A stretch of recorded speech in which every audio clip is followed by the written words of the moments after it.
ভারতের মৌমিতা দেবনাথ আর বাংলাদেশের তনু একই তো বিষয়।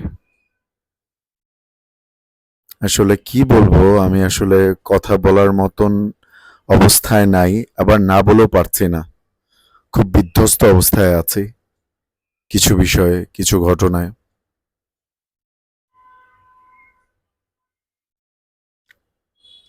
মৌমিতা দেবনাথ আরজি কর মেডিকেলের উনি একজন চিকিৎসক ছিলেন।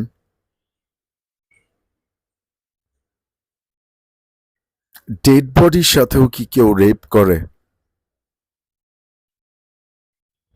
হুম, এই মেয়েটার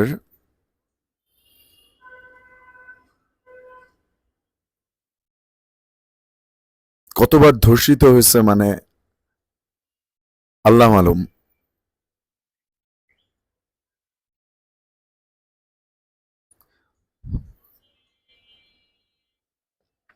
তার বডিতে ১১৩ জায়গায় কামড়ের দাগ, পেলভিক বোন ভেঙে ফেলছে, কলার বোন ভেঙে ফেলছে, অস্বাভাবিক রক্তক্ষরণ। এবং একটা স্বাভাবিক মানুষকে কতক্ষণ গলা চেপে কিভাবে শ্বাসরোধ করে ধর্ষণের পরে মারলে তার চোখ ঠিকরে রক্ত বের হয়ে আসে? সে একজন চিকিৎসক। আমাদের দেশে তনুর ক্ষেত্রে যখন এরকম হয়েছিল, আমি কয়েক রাত ঘুমাতে পারিনি, আমি তখনও কথা বলছি।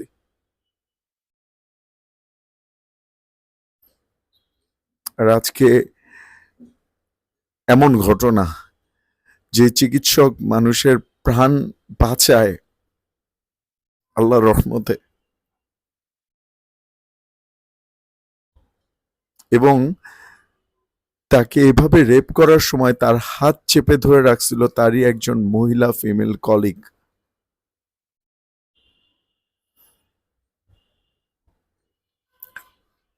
মানে আমি আমি আজকে কথা বলতে গিয়ে আমি আমার কথার খেই হারায় ফেলতেছি।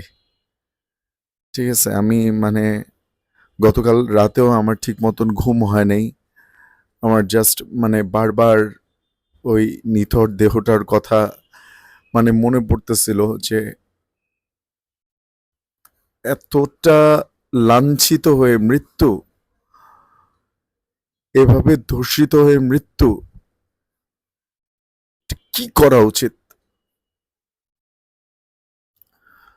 মাঝ রাস্তায় এগুলাকে মানে কি বলবো, ঝুলায়, এগুলার যৌনাঙ্গ কেটে ব্লিডিং হইতে হইতে হইতে হইতে হইতে হইতে যখন কাহিল হয়ে পড়বে, তখন গলাটা সবার সামনে কেটে দেওয়া উচিত। তাহলে যদি দিল ঠান্ডা হয়, তাহলে যদি আত্মা শান্তি পায়। আর আমি আরো একটা কথা বলবো, ইসলামিক স্কলাররা চুপ কেন আপনারা? মৌমিতা দেবনাথের এই ঘটনা কি আপনাদের চোখে পড়ে নাই? এত বিষয় নিয়ে, এত কিছু নিয়ে বয়ান দেন, এত কিছু নিয়ে কথা বলেন, এই বিষয়টা নিয়ে চুপ কেন আপনারা? কেন সে হিন্দু এই কারণে? আবার তনুর ক্ষেত্রেও বা কোনো মুসলমানের ক্ষেত্রেও এরকম দেখা যায়, হিন্দু যে গোড়ারা তারা চুপ করে থাকে কেন? আমাদের নবীজি তো, ইহুদিরা তো হচ্ছে ইসলামের সবচেয়ে বড় শত্রু। আমাদের নবীজির সামনে দিয়ে ইহুদির লাশ গেছে, তখন নবীজি দাঁড়ায় গেছেন, উনি উঠে দাঁড়াইছেন, তখন ওনাকে সাহাবীরা বলছেন যে ইয়া রাসূলুল্লাহ সাল্লাল্লাহু আলাইহি ওয়াসাল্লাম, তো ইহুদিরা তো আমাদের শত্রু, আপনি কেন উঠে দাঁড়ালেন? তখন নবীজি বলছেন, সে কি মানুষ না? সে কি মানুষ না? আর একজন মানুষের মৃত্যুর সাথে সাথে তার সাথে সমস্ত লেনদেন শেষ হয়ে যায়, কারণ তার কৃতকর্মের ফল সে পেয়ে গেছে আল্লাহর কাছে, বা পেতে যাচ্ছে, পেয়ে গেছে। সে কি মানুষ না? এতটা উদার, এতটা সহনশীল, এতটা মানে কি বলবো, ওনাকে সর্বশ্রেষ্ঠ মানব তো এমনি এমনি বলা হয় না। সর্বশ্রেষ্ঠ নবী, সর্বশ্রেষ্ঠ মানব হযরত মুহাম্মদ সাল্লাল্লাহু আলাইহি ওয়াসাল্লাম আমাদেরকে উম্মত হিসেবে কি শিখাই গেছেন আর আমরা কি করতেছি। আমরা আজকে একটা মানুষের সাথে অন্যায় হয়েছে, একটা মানুষের সাথে এরকম ব্রুটালি রেপ করে তারে মেরে ফেলা হয়েছে, সেই ক্ষেত্রে আমরা কিছু কিছু কুলাঙ্গারের বাচ্চা, কিছু কিছু কুকুরের বাচ্চা এটা চিন্তা করি যে নামের শেষে কি দেবনাথ, চক্রবর্তী, রায় নাকি। শুধু মুসলিমদের কথা বলবো কেন, হিন্দু ধর্মের মধ্যে গোড়া হিন্দু নাই? যারা মুসলিমদের সাথেও যখন এরকম ঘটে তখন তারা মুখে পিঠা দিয়ে থাকে, চুপ করে থাকে, এরকম কি নাই? আমি গোড়াদের কথা বলতেছি, আমি ধর্মীয় গোড়াদের কথা বলতেছি, ধর্ম ব্যবসায়ীদের কথা বলতেছি। এদেরকে সমূলে মূলোৎপাটন করা উচিত। একজন গুড মুসলিম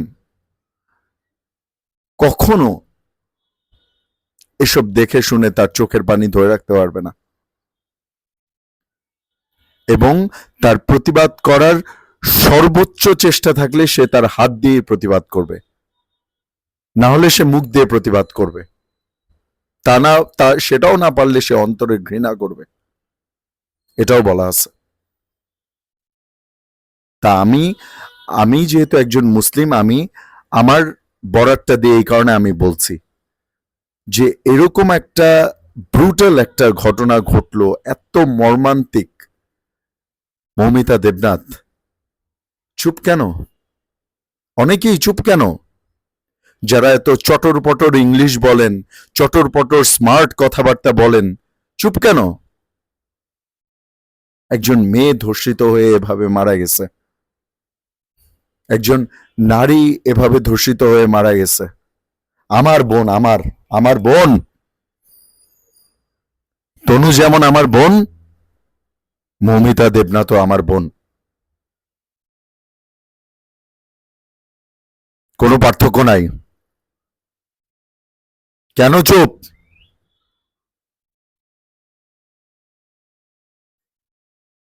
কাপুরুষের দল। যাই হোক, আমি এর দৃষ্টান্তমূলক শাস্তি দাবি করছি ইন্ডিয়ান গভর্নমেন্টের কাছে, এবং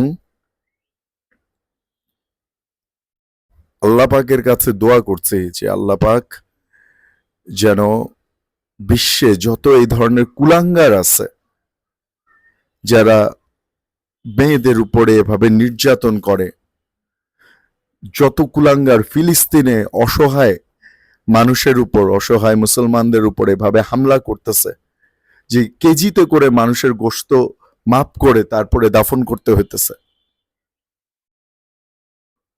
এই জালিমদের উপর, এই কুকুরের বাচ্চাদের উপর আল্লাহ পাক যেন এদেরকে ধ্বংস করে দেন।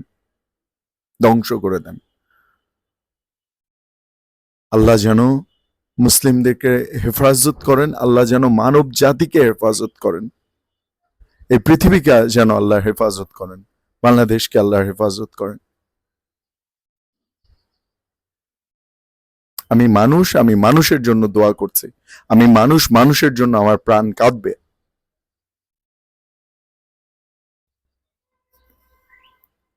আর একটা কথা ছোট্ট করে বলে শেষ করছি, কি ধরনের ঘটনা ঘটছে তা তো আপনারা দেখতেই পাচ্ছেন। শোক আপনি পালন না করতে চাইলে আপনি করেন না, সেটা আপনার ব্যক্তিগত ব্যাপার, কিন্তু শোক পালনের কারো অধিকারও তো আছে, সেখানে তো আপনি হস্তক্ষেপ করতে পারেন না। গতকালকে 15ই আগস্টে কি কি হয়েছে এবং সেটাতে যমুনা টেলিভিশন কিভাবেই করছে সেটা তো দেখছেন। উপস্থাপিকা উনি কি বলতেছিল, ওই যে হাসনাত ওনাকে যে নিয়ে আসছিল, যে হ্যাঁ কতটুকু পরিবর্তন হয়েছে আমরা দেখতে পারতেছি, যে 10 দিনের মধ্যে আগে যেখানে 15ই আগস্টে কারো শোক জানানোর ইচ্ছা হলে, দোয়া করার ইচ্ছা থাকলে সে ওখানে অবাধে যেতে পারতো, এখন যেতে পারতেছে না।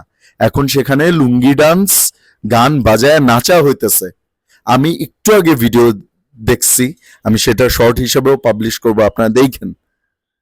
মাঝখানে এটা আন্দোলনকারী কোনো মেয়ে, ওই যে বলছিল যে কি যেন একটা কথা বলছিল, আমি শিওর না, ওই স্কুলের ড্রেস পরে, কলেজের ড্রেস পরে, মাথায় জাতীয় পতাকা বেঁধে, আমি ডানা কাটা পড়ি, ধানমন্ডি 32-এর বাড়ির সামনে আমি ডানা কাটা পড়ি, এই গানের মধ্যে মাঝখানে নাচতেছে, আর পাশে দিয়া সমস্ত কুলাঙ্গারের বাচ্চারা, সমস্ত কুকুরের বাচ্চারা মাথার মধ্যে জাতীয় পতাকা বেঁধে ওই মেয়ের সাথে সাথে নাচতেছে। মানে ভাবসাবটা এরকম যে ওই মেয়ে একলা ওদেরকে মনোরঞ্জন দিতেছে, মানে এরকম একটা ব্যাপার। ভিডিওটা দেখলেই বুঝতে পারবেন। তো আবু সাইদ ভাই এখন যদি জীবিত থাকতো, মুগ্ধ ভাই এখন যদি জীবিত থাকতো, তাইলে কি বলতো? তাহলে কি বলতো? বলতো যে এইসব করার জন্য এত এত কষ্ট করছিলাম, এইভাবে আন্দোলন করছিলাম এইসব করার জন্য। এইভাবে একটা দেশের মুক্তিযুদ্ধে যার অবদান মুখ্য, সেই মহান নেতা শেখ হাসিনা দোষ করছে, শেখ হাসিনা দোষ করছে, এটা তার তার দোষ, তার কর্মের ফল, সেটা যেভাবে ভোগ করার, তাকে আইনগত বিচারের মাধ্যমে সেটা সেটা করা হোক। এই জায়গায় বঙ্গবন্ধুকে নিয়ে কি, বঙ্গবন্ধুর বাসভবন নিয়ে কি,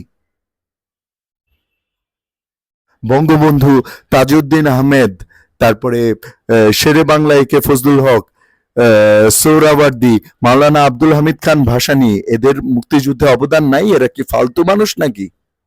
ফালতু মানুষ এরা?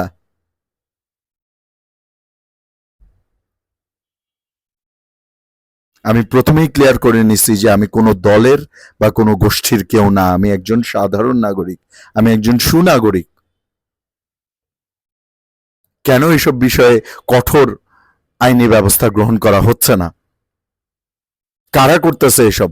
বৈষম্য বিরোধী ছাত্র আন্দোলনের লোকজনেরা বলতেছে যে না, আমাদের এগুলোর সাথে কোনো সম্পৃক্ততা নাই। আমিও সেটাই বিশ্বাস করতে চাই, সাধারণ ছাত্রদের এগুলোর সাথে কোনো সম্পৃক্ততা নাই। তাহলে এদের মধ্যে ঢুইকা কোন কুলাঙ্গারের বাচ্চারা, কোন কুকুরের বাচ্চারা দেশে এই অস্থিতিশীল পরিবেশ সৃষ্টি করতেছে?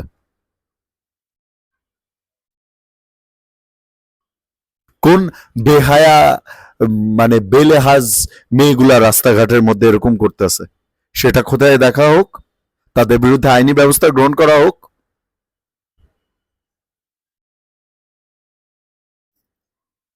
যাই হোক, অনেক কথা বলে ফেললাম দুইটা বিষয়, এই আর কি আমার কথা ছিল।